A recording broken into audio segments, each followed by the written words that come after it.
চট্টগ্রামের বাবুচিদের হাতের তৈরি মেজবানি চট্টগ্রামেই বিখ্যাত, আর আমার হাতের তৈরি মেজবানি আমার ঘরেই বিখ্যাত। আসসালামু আলাইকুম everyone, welcome back to my channel. আজকে আমি আপনাদেরকে তৈরি করে দেখাবো চট্টগ্রামের ঐতিহ্যবাহী অথেন্টিক মেজবানি ডাল রেসিপি। এই রেসিপিটি আমি খুব সহজভাবে আপনাদেরকে তৈরি করে দেখানোর চেষ্টা করেছি। আশা করছি আপনাদের কাছে অনেক বেশি ভালো লাগবে আর একটু কাজে আসবে। ভালো লাগলে ভিডিওটিতে লাইক দিয়ে চ্যানেলটি সাবস্ক্রাইব করে নেবেন, আর পরবর্তী ভিডিওর নোটিফিকেশন সবার আগে পাওয়ার জন্য পাশে থাকা বেল বাটনটি অন করে নেবেন। আর যারা অলরেডি সাবস্ক্রাইব করেছেন তাদেরকে অসংখ্য অসংখ্য ধন্যবাদ। তাহলে চলুন আর কথা না বাড়িয়ে ভিডিওটি শুরু করি। মেজবানি ডাল তৈরি করার জন্য প্রথমেই লাগবে ডাল। আমি এখানে নিয়ে নিয়েছি ছোলার ডাল হাফ কাপ পরিমাণ, ভালোভাবে ধুয়ে নিয়েছি। আর এটা এখন পানি দিয়ে ভিজিয়ে রেখে দেব প্রায় 1 ঘন্টার মতো। আপনাদের কাছে সময় থাকলে 1 থেকে 2 ঘন্টার মতো এটি ভিজিয়ে রাখতে পারবেন।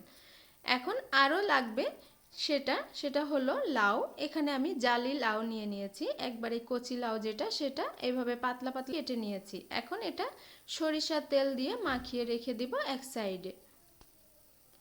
চেষ্টা করবেন সরিষার তেল দিয়ে এটি মাখিয়ে রেখে দিতে। এখন এটি এক সাইডে রেখে দেব।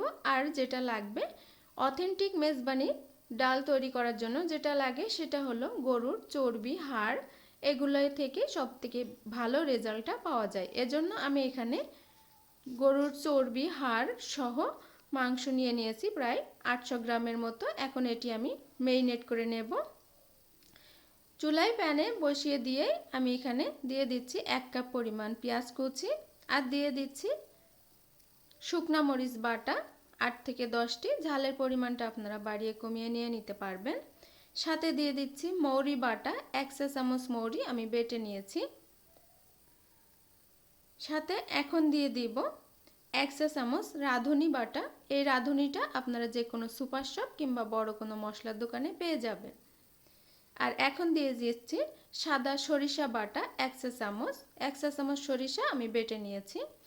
আর দিয়ে দিচ্ছি পোস্তদানা বাটা 1 চা চামচ, এটাও আপনারা যে কোনো সুপার শপে পেয়ে যাবেন। দিয়ে দিচ্ছি এলাচ আমি থেতো করে নিয়েছি 4টি, এতে করে সুঘ্রাণটা খুব ভালো বেরিয়ে আসবে। আর দিয়ে দিচ্ছি 6-7টি লবঙ্গ আর 2টি তেজপাতা। আর দিয়ে দিচ্ছি 3টি দারচিনি। দিয়ে দিচ্ছি হাফ কাপের মতো সয়াবিন তেল। সাথে দিয়ে দিচ্ছি 1 টেবিল চামচ লবণ, আপনারা স্বাদ মতো লবণ দিয়ে নেবেন। আর দিয়ে দিচ্ছি 1 টেবিল চামচ হলুদের গুঁড়া। সাথে দিয়ে দিব হাফ টেবিল চামচ জিরার গুঁড়া, হাফ টেবিল চামচ ধনিয়ার গুঁড়া, হাফ টেবিল চামচ কালো গোলমরিচের গুঁড়া। আর একটু পানি দিয়ে আমি এটি মাখিয়ে নেব।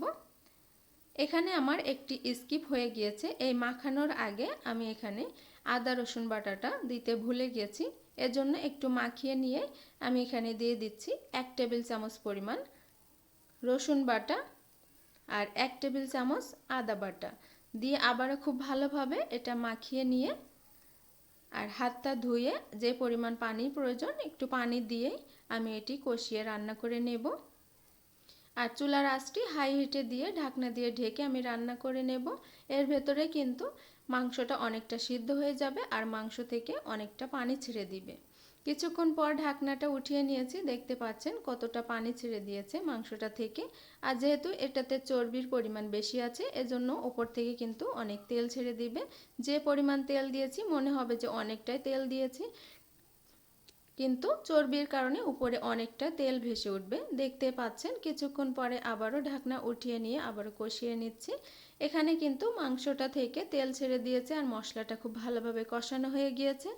এখন দিয়ে দিচ্ছি যে ছোলার ডালটা ভিজিয়ে রেখেছিলাম সেটি পানি ঝরিয়ে নিয়েছি। নিয়ে খুব ভালোভাবে 10 মিনিটের মতো কষিয়ে নিয়ে এখানে দিয়ে দিব এখন যে লাউটা সরিষার তেল দিয়ে মাখিয়ে রেখেছিলাম সেটি দিয়ে আবারও খুব ভালোভাবে এটি কষিয়ে ঢাকনা দিয়ে ঢেকে রান্না করে নেব প্রায় 10 মিনিটের মতো। চুলার আঁচটি থাকবে মিডিয়াম থেকে হাই হিটে। কিছুক্ষণ পর ঢাকনাটা উঠিয়ে নিয়ে আমি এখানে দিয়ে দিব 1 কাপের মতো গরম পানি। এখানে গরম পানি দেওয়ার চেষ্টা করবেন, তাহলে রান্নার স্বাদ আর কালারটা দুটোই ভালো থাকে। ঢাকনা দিয়ে এখন ঢেকে রান্না করে নেব। এটা কিন্তু আমি ঝোলের পানি দেই নাই, কষানোর জন্য পানি দিয়ে দিচ্ছি। এতে করে ডাল আর লাউটা অনেকটাই সিদ্ধ হয়ে যাবে। কিছুক্ষণ পর ঢাকনাটা উঠিয়ে নিয়েছি। উঠিয়ে নিয়ে আবারও খুব ভালোভাবে কষিয়ে নিচ্ছি। এতে করে কিন্তু আমাদের ডালটা অনেকটা সিদ্ধ হয়ে গিয়েছে।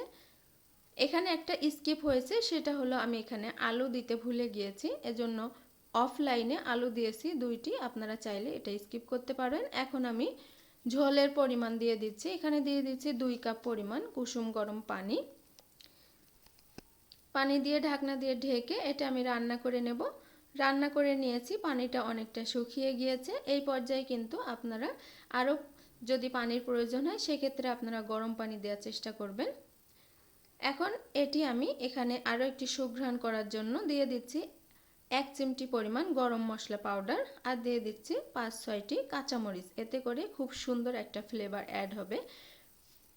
আর ঢাকনা দিয়ে ঢেকে চুলাটি অফ করে দিয়ে আমি রেখে দেব প্রায় 10 মিনিটের মতো। 10 মিনিট পরে আমি এটি পরিবেশন করে নিয়েছি। তো ভিউয়ার্স, তৈরি হয়ে গিয়েছে আমার চট্টগ্রামের অথেন্টিক মেজবানি ডাল রেসিপি। দেখতেই পাচ্ছেন এটি দেখতে কতটা সুন্দর হয়েছে, আর খেতে কিন্তু তার থেকে বেশি মজা হয়েছে। আপনারা বাসায় একবার হলেও ট্রাই করে দেখবেন, আশা করছি হতাশ হবেন না। আর আমার এই ভিডিওটি ভালো লাগলে ফ্রেন্ডস এবং ফ্যামিলিদের সাথে শেয়ার করবেন না। আর আমার এই ভিডিওটি যারা ফেসবুক থেকে দেখছেন তারা আমার পেজটিকে ফলো দিবেন আর একটি লাইক দিয়ে আমার পাশে থাকবেন। আজকে এই পর্যন্তই। অন্য কোনো রেসিপি নিয়ে আবারও চলে আসব। সে পর্যন্ত সবাই ভালো থাকবেন, সুস্থ থাকবেন, আমার ফ্যামিলির জন্য দোয়া করবেন। আর আপনাদের একটি লাইক আর একটি শেয়ার আমার পরবর্তী ভিডিও করার অনুপ্রেরণা যোগায়। সবাইকে আল্লাহ হাফেজ।